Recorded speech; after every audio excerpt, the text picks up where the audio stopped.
Once upon a time, there was a special message from Allah in the Quran. It says, "And who is better in speech than one who invites to Allah and does righteousness and says, 'Indeed, I am of the Muslims.'" This is from Surah Fussilat, verse 33. This beautiful verse teaches us about the power of kind words and being a good example to everyone around us. Meet Amira, a cheerful little girl who loved to help others. One morning, she woke up and said, "Good morning, Mama. Can I help you make breakfast?" Her mother smiled warmly.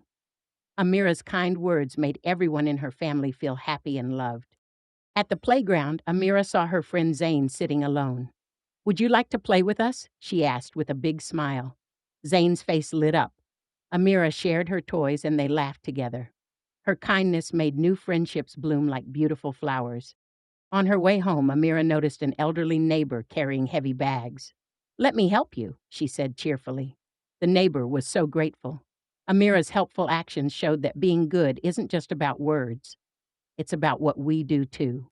Amira invited her friends to do good deeds together. "Let's plant flowers in the community garden," she suggested. All the children worked together, making their neighborhood more beautiful. When we invite others to do good, we spread happiness everywhere.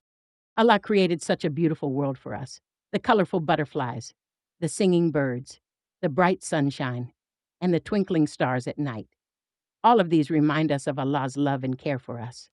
Remember, dear children, when we speak kind words, help others, and invite people to do good things, we follow Allah's beautiful teaching. Just like Amira, you can be a shining example of goodness. Your kind words and helpful actions can make the whole world brighter. This is the beautiful message from Surah Fussilat, verse 33.